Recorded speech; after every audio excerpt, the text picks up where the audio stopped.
We had planned to work on empathy this week, but then the phrase, shock and awe, caught our attention. Now there's a spiritual word. What is it doing in a headline at commondreams.org?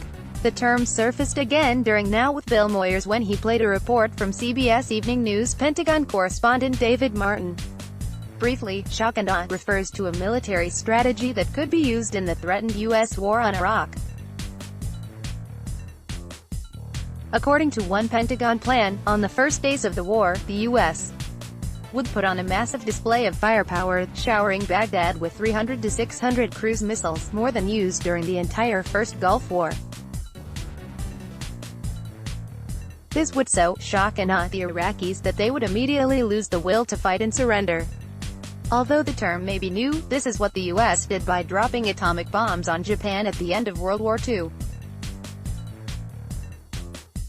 You can read an analysis of shock and awe as a military strategy in an article by Ira Chernis, professor of religious studies at the University of Colorado at Boulder.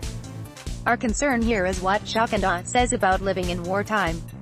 Wartime rhetoric is usually characterized by a pollution of the language. In World War II, resettlement was really imprisonment. The final solution referred to a holocaust of mass executions.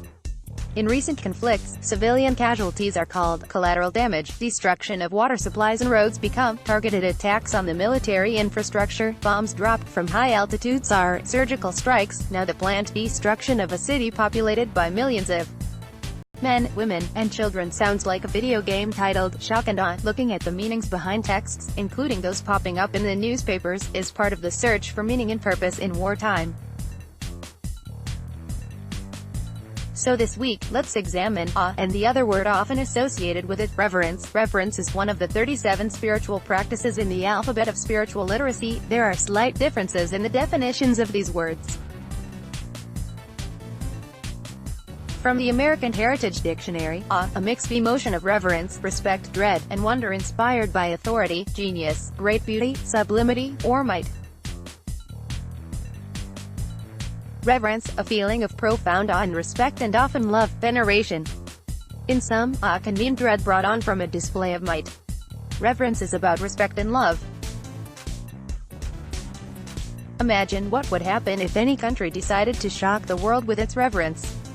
Book excerpts or readings spell out the profound implications of reverence.